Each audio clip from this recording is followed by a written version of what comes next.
So what's our next move? We march back in there and we kill the announcer. The announcer has already proven he can fight all of us at once and still win. Though Harmless can go toe-to-toe with him, I doubt we'd be able to handle his horde of henchmen.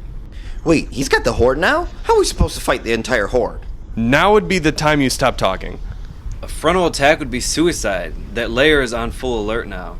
Plus, I was barely able to fend him off. Age just slowed me down a bit, but he's still as strong as he was during the war.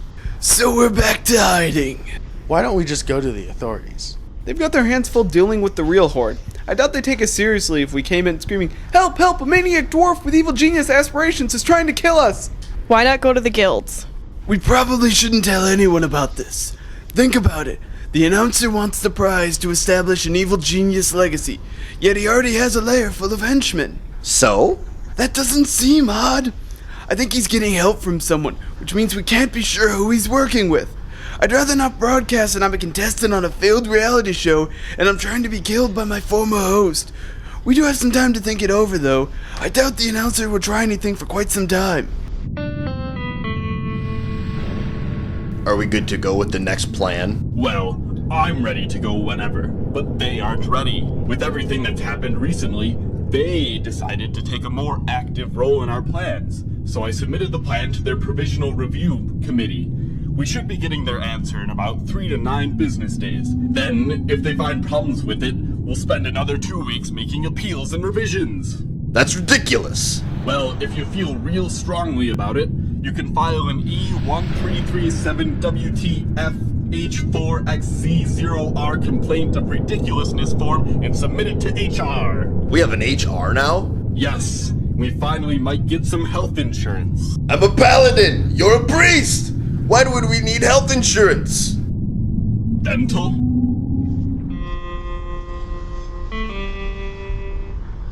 Well, the rogue turned to the priest and said, "Well, a good goat'll do that."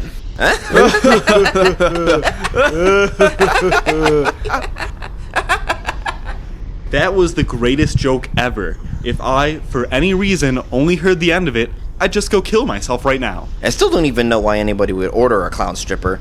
Hell, I didn't even know there were clown strippers. The unsung heroes of the big top. Indeed. But seriously, guys, what are we gonna do? We should run. We have no way of defeating the announcer. Well, I might know a way. Have you guys heard the legend of the ice barb spear? That's a myth. Doesn't exist. There's no way. What is the legend of the ice barbed spear? The true origins of the ice barb spear are steeped in myth and lore with few verifiable facts. Many say it began years ago. A simple gnome was out on his porch eating freezy sticks. You know, you pour Kool-Aid in an ice tray, stick toothpicks in it, freeze it, and enjoy. Well, this gnome decided to freeze a polearm staff in his tray. The next day, the townsfolk heard a titanic shaking in the earth, and the gnome was nowhere to be seen. Some say the spear drove him mad, and that he still lives in the hills of Nomerigan. That is complete bullshit. I heard the spear was made at an ice rink in Winter Spring that children supposedly played on. The pole was originally supposed to signal that there was weak ice at that location. One day, straight out of A Christmas Story, the dare was made to lick the pole. The kid stuck out his tongue and affixed himself to the pole. The problem was, try as he might, he couldn't get his tongue off the pole, so they had to get his tongue off him. The kid became the tongueless freak of Winter Spring. They chained him to the pole, which still had the remainder of his tongue on it, and turned him into a sideshow attraction. Kind of what Michael Jordan would have gone through if he had lost the Space Jam. Eventually, the kid had enough. He chiseled out the pole and went on a killing spree, and after that, he was never seen again. Ha! Well, my thoughts exactly. I'm just amazed at how strange the stories have gotten nowadays. Well, that's a nice story to tell around the fire, but that's all it is. It's not like it exists. Oh, it exists. Say what now? The ice barb spear is quite real, and it wasn't made due to popsicle experimentation or schoolyard dares. The real story of the ice barb spears started around 20 years ago, right as the Second War was coming to a close. A group of friends were discussing their talent specs. The warrior of the group disclosed that he had spec'd poleaxe. What? Who in their right mind would spec pole axe? Biggest waste of 5 points ever. That's basically what his friends said. They taunted him about it for days. Finally, he snapped.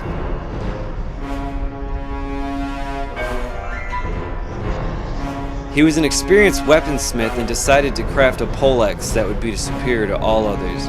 He slaved in the Great Forge for weeks. Some say he lost his sanity in that forge. When he finished, he had indeed made the most powerful weapon ever. Unfortunately, he was also batshit insane. He killed his friends and then fled the city. How do you know all this? Before I quit the military, I was assigned to internal security in Ironforge. I was there when he went berserk. I was part of the team that tracked him after he left Ironforge. We chased him north all the way to Alterac. Alterac? Yes. We couldn't continue pursuit though. He ran straight into a castle full of ogres. We didn't have the manpower to fight off those numbers. We presumed he died. No one person could stand against all those ogres. I don't know if he is really dead or not, but I do know that that was the last place the spear was seen. Do you think this weapon could actually defeat the announcer? If there is a weapon that can do it, it would be the ice barb spear. The problem we have is that the spear can only be wielded by a poleaxe spect warrior. No. No way. No fucking way. I am not respecking. I will not trade my godlike tank spec for a poleaxe. I would rather die. I doubt we even have enough gold to pay for a respec. I'm Poleaxe Spec. Not surprised by that at all. So we are trusting the most powerful weapon in the world to Windrift?